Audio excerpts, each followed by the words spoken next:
kakain na kami, mas lalo kaming nawalan ng gana dahil dun sa nangyari. Wala na po talagang lasa yung pagkain. Yes, yung fried chicken, guys, ano naman lang yung, magkaano lang naman yung flour, yung asin, yung paminta, para lang magkalasa yung chicken, magkano lang po yun, 'di ba? Doon naman, para naman sa worth it naman yung pumila kami doon ng 1 to 2 hours, 'di ba? Tapos titikman namin yung chicken na wala talagang lasa, guys. Mas masarap pa talaga yung lutong bahay or sa kalenderya. Ganun po, opo. Tapos yung kaldereta, so, ayun po, na-disappoint kami dahil hindi na masarap yung pagkain, inaway pa kami doon, mahaba pa yung pila, pero ganun talaga, ginusto namin ma-experience yung Diwata Overload Paris eh. So, yeah, hindi ko alam, hindi ko talaga siya may recommend sa mga taong gustong-gusto siyang tikman dahil hype siya, and yung ibang influencer, ibang vlogger is hindi talaga sila nagpakatotoo sa review nila. Yung honest, yung totoong review nila para dun sa Overload Paris. Kasi as a vlogger, as an influencer, you need to tell the people kung ano talaga yung review nyo. Masarap ba siya? May lasa ba siya?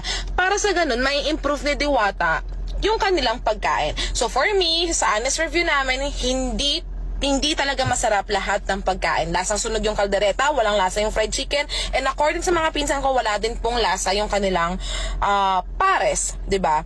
So, sa ganon, ito, ayoko masara yung business ni Diwata dahil nagpapakahirap siya doon, but sana i-improve niya yung lasa man lang ng mga pagkain para naman yung pinila ng mga tao doon ay worth it at hindi sila madi-disappoint. And at the same time, yung mga staff niya, dapat ayusin nila yung trato nila. Kasi guys, ano naman yan eh, hindi naman yan whole day na nagtatrabaho sila. It's a rotational shift. So sila yung sa night shift. So dapat expected nila na dapat marami silang energy. And wag sila kaagad mang-judge ng mga tao na hindi na yan, sinungaling kayo. Like, dahil sa 100 pesos, mandadaya yung mga tao, pumila doon ng 1 to 2 hours, mandadaya yung tao para lang sa 100 pesos. At hindi yun maganda. And doon sa kahapon, hindi lang ako yung nagreklamo, hindi lang kami, but meron pang isang nagreklamo doon dahil din sa stop nila. So, imagine niyo kung araw-araw may nagrereklamong ganun, masisira syempre yung business ni Diwata, yung review sa kanya. So, mas maganda na ayusin ka agad ni Diwata, maaga pa lang. And pagsabihan niya lagi yung mga staff, kasi meron doon dalawa yun yung isang lalaki doon yata or gay, hindi ko alam. Nagtanong ako sa kanya, ilang minutes po yung chicken? Hindi niya ako pinansin. Talagang mata pobre siya, masungit. Pero nung lalaki na nagtanong sa kanya, ay, hello, ano po yun? Ganun talaga siya, day. So, yeah. So, hindi talaga, expected ko talaga, napakasarap ng food. But if you are looking for a budget-friendly na food, I will recommend Diwata. But don't expect too much. Yan. Kasi sobrang hype niya ngayon sa social media. But don't expect too much because you will be disappointed at the end. So sana makita to ni Diwata, i-comment nyo sa kanya to, i-tag nyo sa kanya to para alam niya ano ba yung nangyayari doon. Kasi kahit mabait ang boss nila, si Diwata, kahit gusto niya maging successful, kung yung mga staff niya yung magsisira sa kanya, then talagang ganun talaga.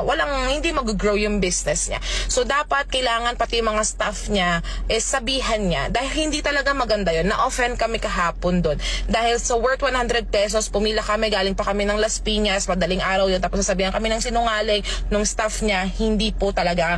Hello guys, ayan, nandito lang ako sa pwesto ko. Actually, kararating ko lang. May nakita kasi akong may nakita akong babae na talak ng talak, kukak ng kukak sa social media. Actually, nung kumain siya dito, wala ako. Tapos, nang sinasabi niya, wala daw lasa yung pagkain.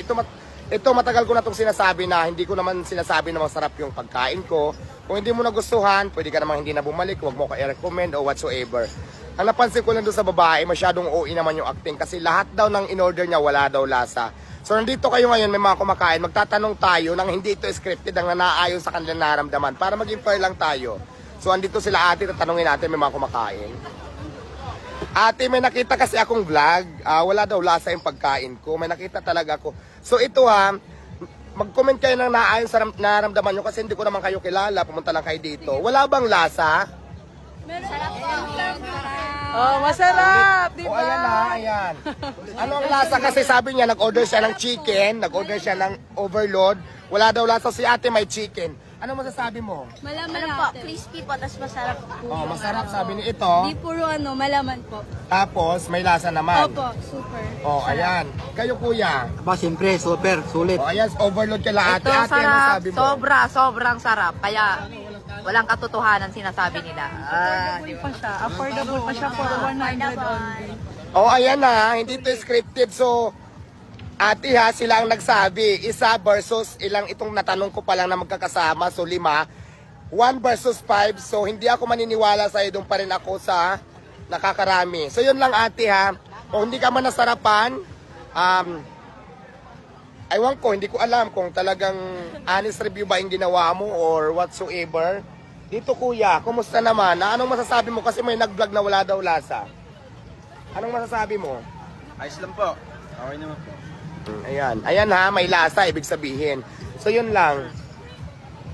Ate ha, nag-interview ako kasi napanood ko yung talaka ng talaka. Actually, hindi naman din kita kilala. Kung hindi ka nasarapan lahat, sinabi mo walang lasa. So ngayon ito, nagtanong ako, kararating ko na dito sa tindahan ko. So yun.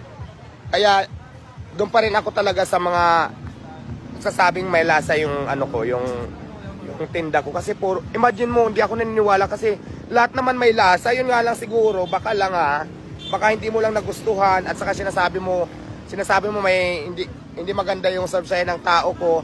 Dapat pagka ganyan may problema ka, diretso mo sa akin ha.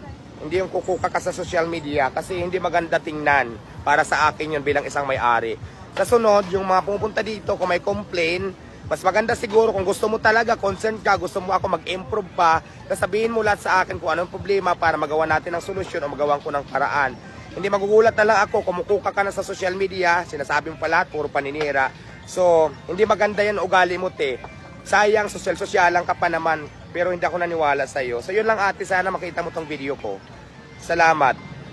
Mabuhay ka.